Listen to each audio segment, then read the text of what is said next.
Recording in progress.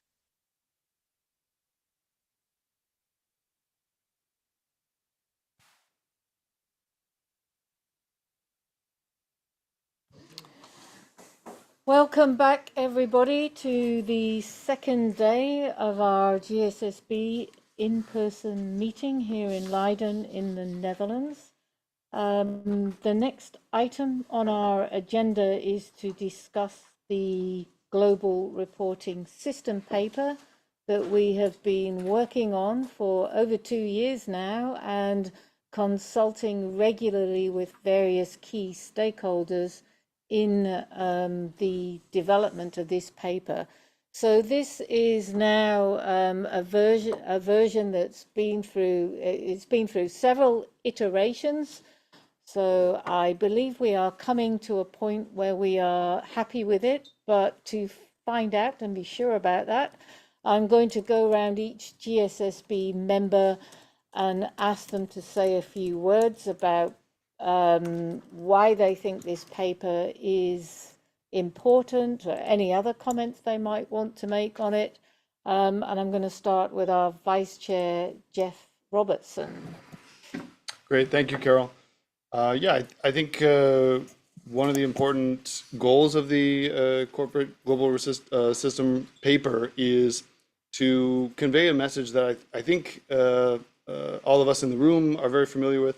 And yet there's a common misconception when you go around to conferences and talk to reporters about the relationship between different actors in the new sustainability reporting world. When you look at the way we've structured the global corporate reporting system paper, the idea is to emphasize the complementarity of the ISSB standards along with the GRI standards to really cover different audiences. The ISSB has been quite clear that the users of their standards are the general users of financial reporting information, whereas the GRI standards cover a broader range of stakeholders, including investors.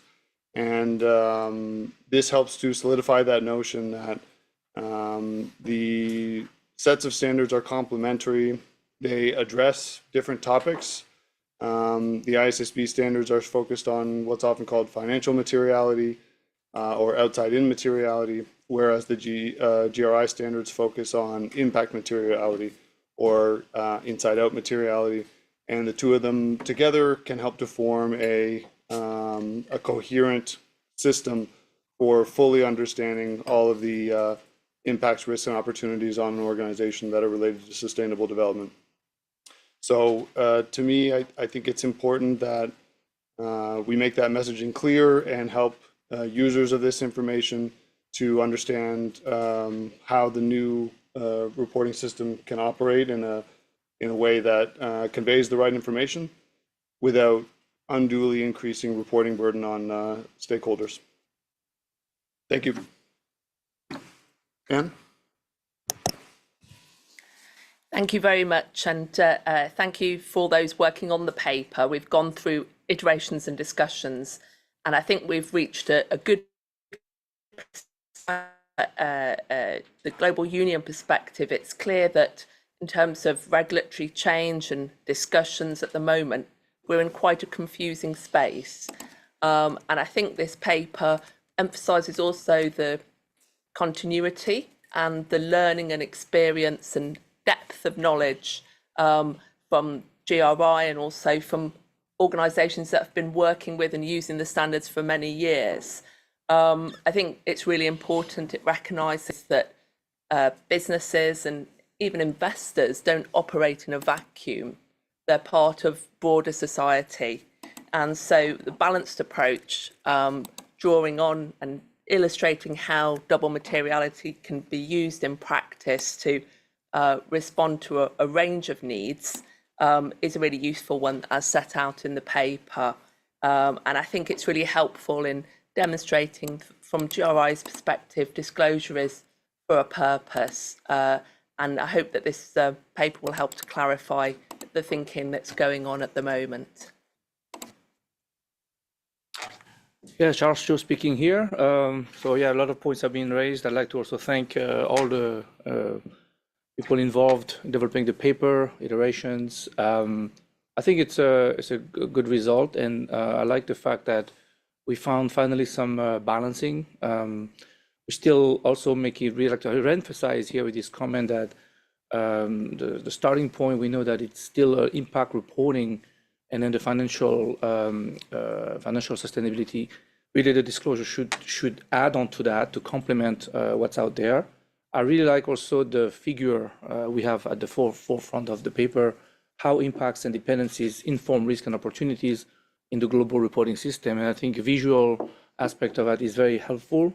And I also like the fact that we finally, rather than talking about interoperability and global baseline, we're talking about complementarity. And I think also some equal collaboration between the GSSB and the ISSB in terms of their standards. There's no one that takes over. It has to be kind of a even collaboration without trying to play politics or to be dominant. I'd like to share personally also a recent trip I made in Korea. Happens to have done a little bit more research because I was asked to speak to that GRI and ISSB kind of players in Korea. So Korea being one of the highest adoption rate, 94% of GRI standards, but like other countries, it will happen that there is strong support for GRI, there is strong practice, but then they will be subject to mandatory ISSB disclosure for regulation. So the concern that I had raised during my talk was that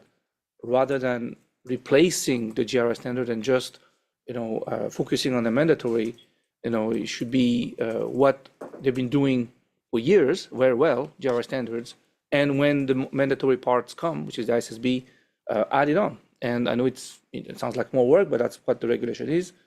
I gave a specific example on organization that actually doing already GRI standards, TCFD.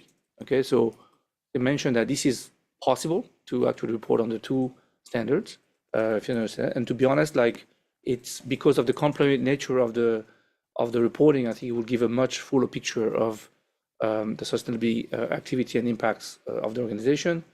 And I would just close that teaching in January this topic, very timely. I cannot wait to have also my students explore it. Very timely topic to explain how the standard setting board from different perspective can come together, do a paper. So as an academic, I'm privileged to be able to share that with my students in a couple of months. So thank you.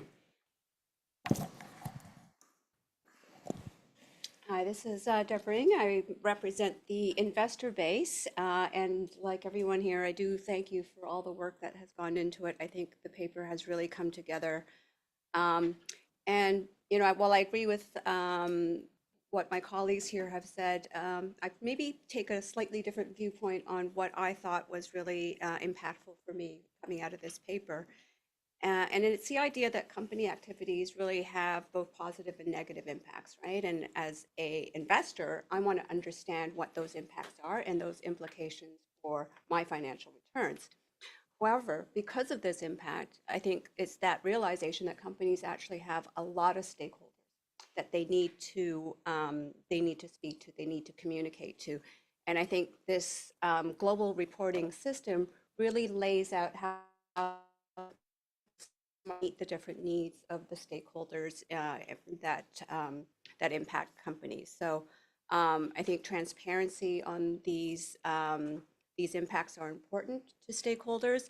And I think having a global reporting system that sort of lays out what are those impacts and what needs to be disclosed, I think is important for companies to understand. So I think this paper really helps to articulate that.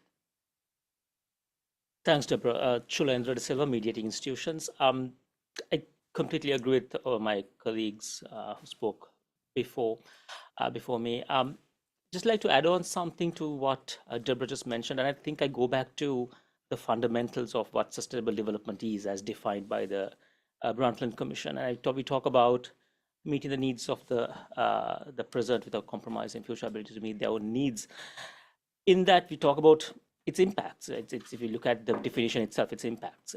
We talk about future generations. It's a multi-stakeholder group, and in that But something I like about the paper is the fact that it's the diagram itself shows that almost that process or that flow of for how an organization should go from impacts to risk and opportunities, and therein lies the start point, in my opinion, of starting with impacts first.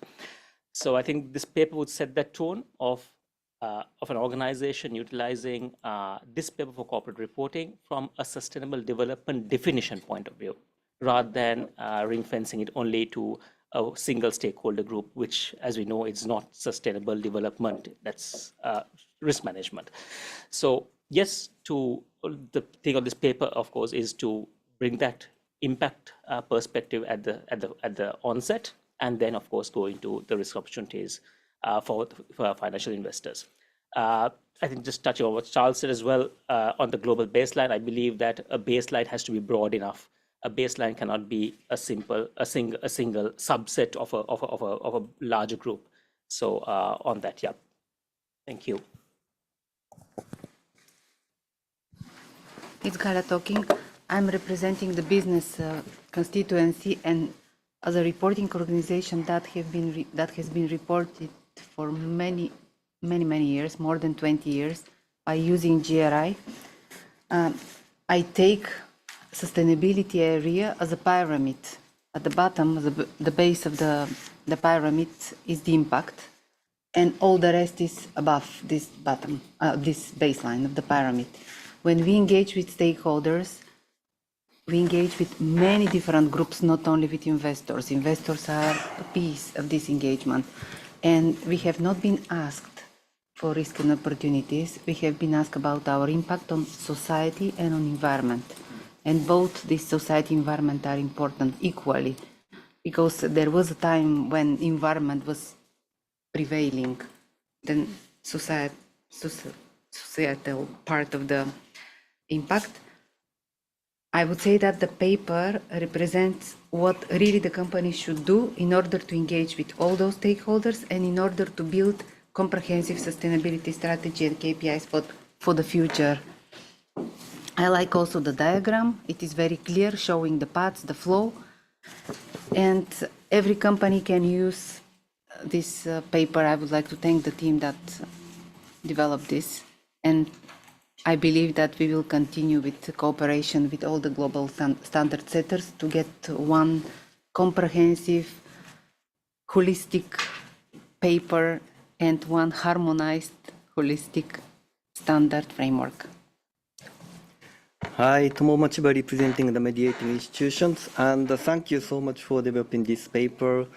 And this, paper, it's very solid and based on the input from the other reporting frameworks such as IFRS and FLAG and SSBJ, and I really appreciate all the effort and to put into the making this paper available, and but also this paper provides a good basis for further work and clarifying impact and risk and opportunity and dependencies.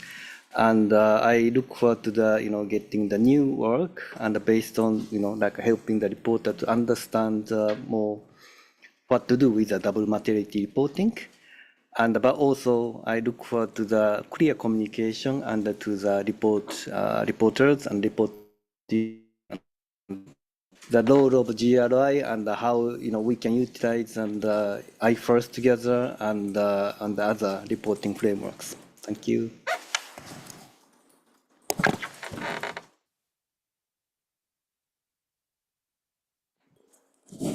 Susanna here. I would also like to add some observations from the global labor perspective. The paper indeed rightfully analyzes the transformation in corporate reporting, meaning the developments in financial reporting in addition to sustainability information. What is interesting is to see the report acknowledging that we still have limited analysis on how these systems interact. So we observe, we know that the different disclosure systems, there are complementary, but what does this complementarity means? I think it still needs to be analyzed, and for the global labor, it is obviously clear that complementarity in this context means that financial sustainability disclosure is not sufficient, that we need full sustainability information. So yes, it looks like more work in the in this intersectional analysis is needed, so that we indeed land with the holistic framework, with the understanding that for sustainability reporting, impacts cannot be omitted, and certainly impacts on people cannot be omitted. Thank you. This is Ian speaking. I represent one of the research institutions in China. So I think this, thanks very much for all of the work that has been put into the paper. I think it was amazing to put things systematically in one easily understandable way.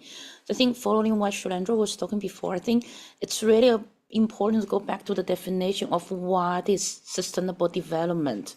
I think within one focus on the impact is trying to focusing or emphasizing on how could we meet our own needs without compromising the future generations to meet their own needs, like physically, right? So we still need to have the resources, we need to still have the water, whatever thing in order for them to survive. And the financial part is actually, it's coming from the human society. Money is something that we created. So it's also important because it's a tool to mobilize those material stuff, most physical stuff, in order to make them meet their needs. But so it's important that both look at the physical side and the monetary side in order to make it possible for them to meet their own needs. So this paper gives a very clear idea of why this needs to go hands together without compromising only financial or only impacts.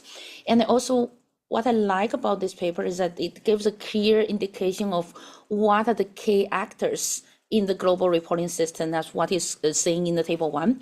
So one thing is about making it clear what we need to disclose and how to assess those impacts. But the other thing is that how do different stakeholders, different players, they could use this kind of reporting system in their daily job, in their role to promote society goes to more green, sustainable development guidance or directions. So I think this paper could be used by a very broad range of audience, try to make the society a little bit more sustainable.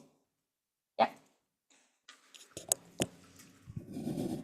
Hello, Felipe Martinez here from the business constituency in Europe. I'm going to repeat a bit what my colleagues have already said. So I think that an activity is sustainable if it is sustainable for the people, for the environment, and for the economy. So we need to focus on these 3 pillars. And I think that these 2 sets of standards can provide information for stakeholders, for all stakeholders, not just for a reduced group of stakeholders. So I understand that financial materiality is, of course, important, is one of the pillars of sustainability, but some other stakeholders may be more concerned about the environmental impact of the activities of an organization. So if we want to know about waste, water, climate change, energy consumption, the impacts on people and labor rights, we need another set of standards which are provided by GRI. So it is important to know the impacts on the people and the environment of an organization, and also the financial impacts. And this is what this paper puts together. Also, I have mentioned before that I see these 2 sets of standards as complementary to each other. So we are not competing, we are providing information to different groups of stakeholders. GRI also provide information to investors. So they are complementary, but not competing. And I think that this is the key message, and I, of course, support this paper. Anna Nefedova. Given I'm the one person before last in this row of comments, I will probably keep my comments brief. I agree with my colleagues here. Good luck to you, Rebecca.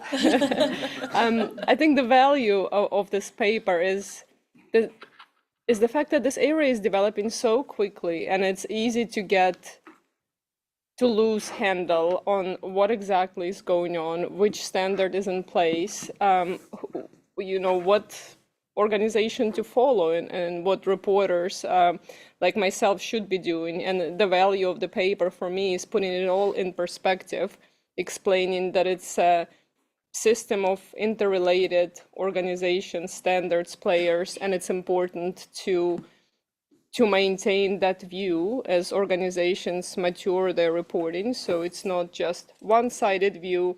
We'll look at all of the assets that are available for organizations to report transparently on their impacts and also on their risks and opportunities for the organizations themselves. So just stepping back and understanding that we all work for the common goal, and there is a great value and depth of the standards that each organization provides, and a value of the GRI standards that we have developed and keep developing. Okay. Thank you. This is Rebecca Corriat representing the investment institution from Europe. So thank you very much for all the work that has gone into the paper, for all my colleagues' comments. Not much to add because I think everything has been said. However, I think the main value of the paper is that it manages to bring clarity into what is a very complex reporting landscape. And this is because there has been an exponential increase in reporting frameworks, fueled by the acknowledgement that there are more actors than investors in the economic ecosystem. I also like and support the fact that the paper grounds and shapes the complementarity between different stakeholders' needs. And as my colleagues have said, there's financial sustainability, but there's also sustainable sustainability. So to re-emphasize complementarity of the paper, it's important. The fact that it doesn't compete with other frameworks is important. And lastly, I think the paper works as a very positive reminder that in this day and age where we have seen a watering down of the concepts of the importance of the impacts on society and the environment from the existing geopolitics, this paper reminds us that that is not the case. Thank you. Well, I'd like to thank all GSSB members really for their input into this paper and shaping this paper, because it really is one that the GSSB has shaped. They're all thanking everybody else, but I think every person here is responsible for shaping this paper, and also to thank the staff for capturing our thoughts and making sense of them in the write-up. Also to thank those external stakeholders that provided some input, and the GRI boards, the supervisory board, the management board, and the stakeholder council for their input into this paper.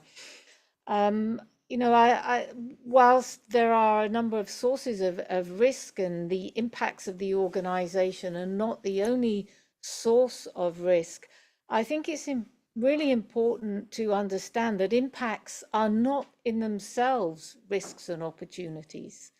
Impacts that lead to risks and opportunities. And I think there is a lot of work to be done by the IFRS Foundation as they progress, and they've been doing some great work, but I think there is more work to be done in identifying actually what are the risks and opportunities that derive from different impacts.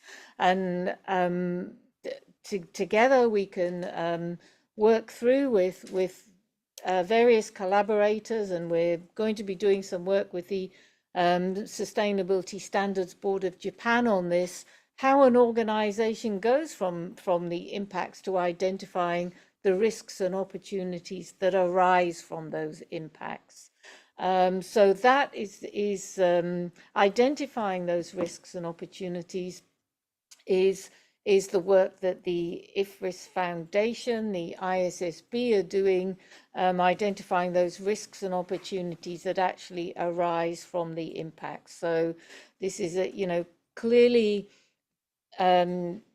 separating out the impacts from the risks and opportunities.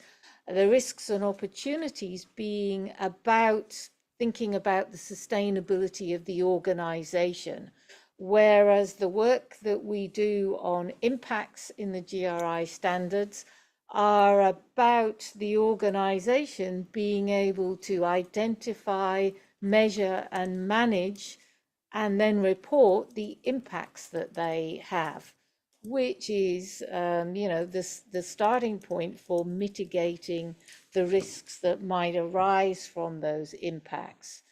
So by having a global reporting system that recognizes both the part that's about the sustainability of the organization and the part that's about sustainable development, it avoids criticism of either the GRI or the IFRIS Foundation for not thinking about the other.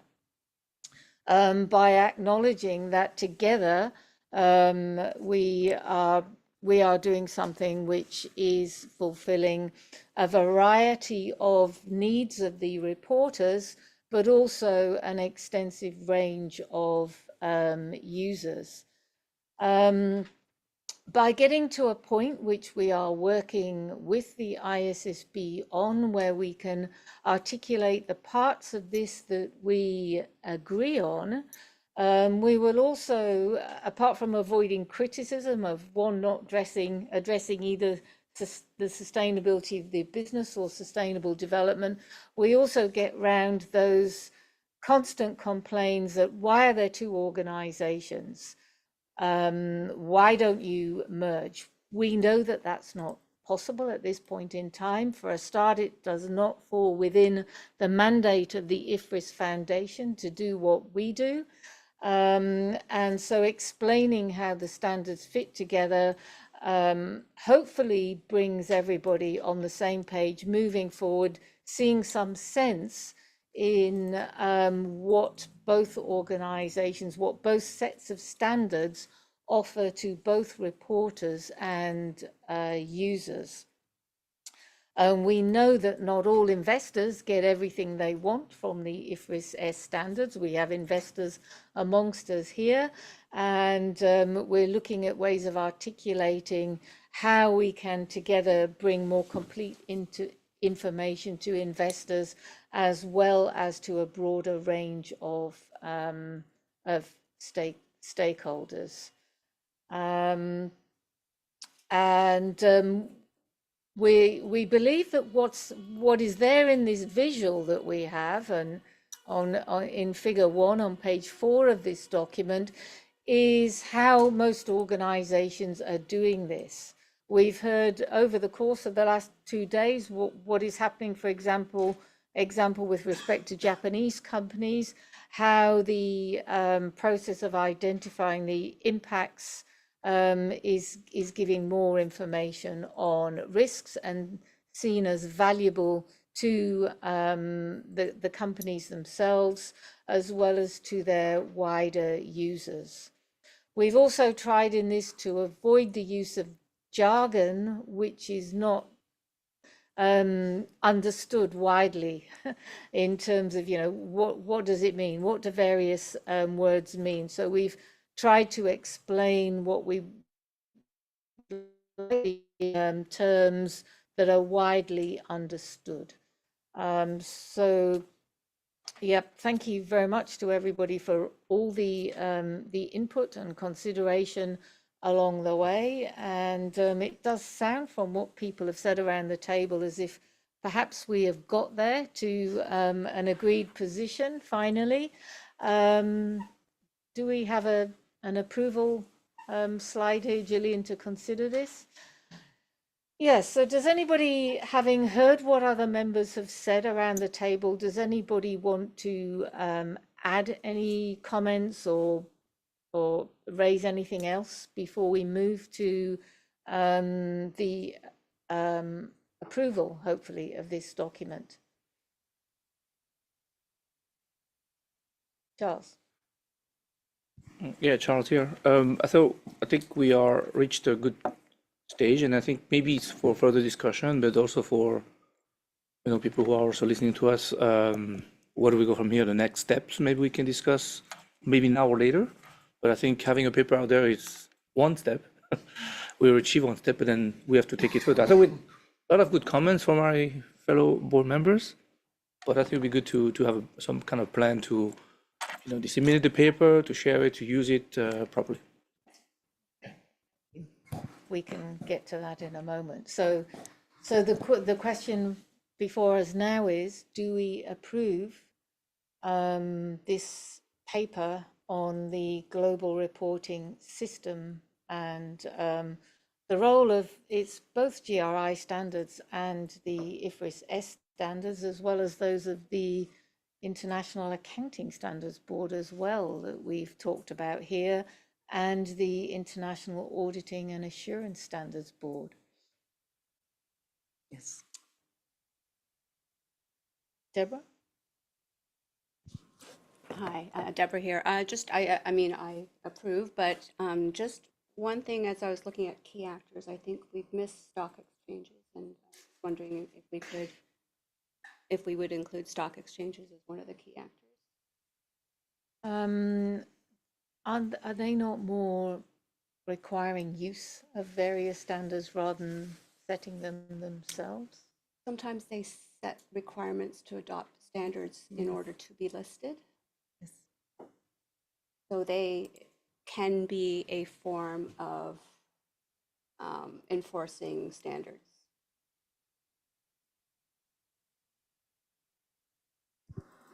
I think there is probably an easy way to reflect that in the groupings that we have and call them out specifically. So we could do that. Maybe Yeah, run that I then think quickly after the meeting, pass you whether it represents your comment, but it's not a major change to the paper. Sorry, Sorry Bastian. about that. No problem. Thank you.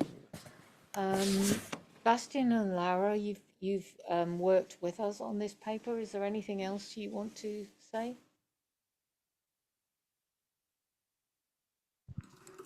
I don't see from staff that there's any other comment. Okay. Good. Hello, Jeff Robertson here. If we're making one small tweak, another item that came up in discussion yesterday that I don't see as a mission critical component, but I thought it might help to edify and gain clearer understanding, is a clear example of a significant impact that would be reported in a impact reporting environment, but not necessarily included in a listing of ISSB financially material topics. This, I think, could help to clarify for folks who aren't as familiar with the two standards and how they address different stakeholders, where that kind of daylight is between the two approaches. Would anyone object to that?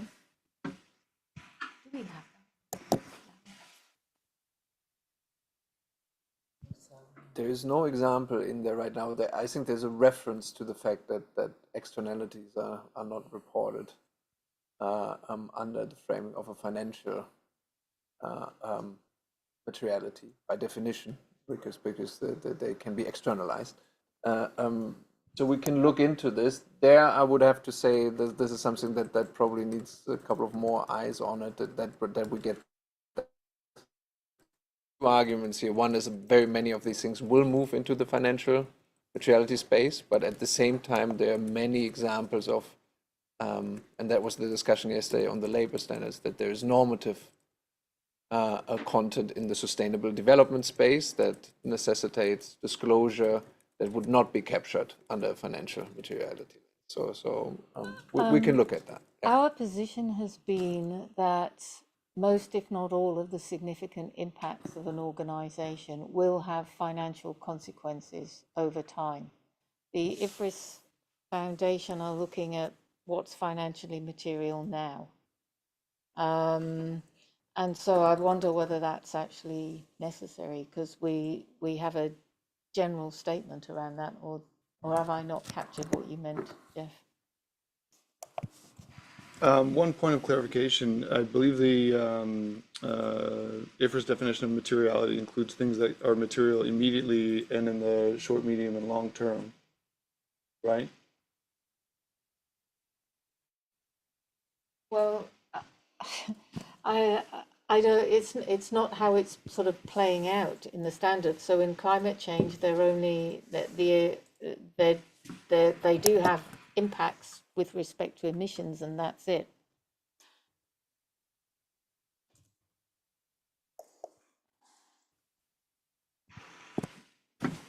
Sure.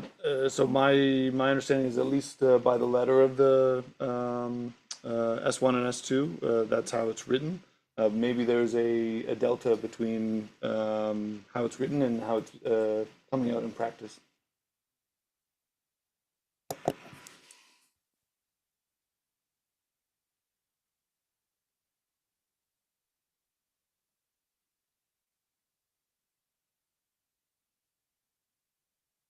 So from staff side, we can look at this. We can do that. We can expedite that probably. And I just can't promise right now that we can come up quickly with that example that would meet the expectations of all. Can I ask, is this needed in this paper at this point in time? Can I ask members, do we need to do this now? I feel not. We've been round and round with this. I feel we have sufficient in there. Other views? Yeah, I agree. I think that can be complemented by when the paper becomes public or explained or promoted. You can provide an example. You can do complement things. I think there's not huge value added to put it right now in the paper. Yeah, I mean, I think also just coming back to the recognition that there's lots of moving parts in the system. I think with the paper, we've got something interesting to say now. So I think if we use this as a first tool, it can then subsequently be built on with additional case studies, or when we're presenting it, examples. So maybe let's get it sorted today and then we can move on. I think with the suggestion that Deborah's made about the stock exchanges is a good idea, and that can be like added quite simply. So I'd suggest we do that, Carol. Okay, thank you. Can I ask whether we can approve this paper subject to adding a reference to stock exchanges as part of the global reporting system? I assume that would go in the table that we have there. Please signal if you approve on that basis. Okay, that's unanimous. Thank you. Thank you, everybody. And now, Charles did mention that perhaps we might have a discussion on where it goes next. Of course, we can all promote this. There needs to be some liaison with communications teams, and we'll let Bastian do that, and hopefully with our involvement as well on how we do this. There's been several suggestions that have come up on how we might do this over the time that we've been considering it, including having a public webinar with key players in the field discussing it. But did you want to say something more about that, Charles, about communication? Well, I think we could highlight the contributions and also have a public event inviting policymakers, standard setter, or the board, or some key people who will be interested in comment on the paper, and obviously opening for public. I mean, obviously the paper is out, with them a comment. It's not going to change, but I think it'll be interesting to take perspectives, how it can be used. So I think maybe as GSSB members, we can do our share or do the same thing and coordinate with the communication with the GRI. I don't know exactly the timing of when it's planned to be released, But when it's released, as I mentioned, I'd be happy to take it to my class and stuff. But I think we, in our own jurisdiction and own network, I think we can do a lot with that. Yeah, so those are my idea. I'm volunteer to that too, to do something about it. So yeah.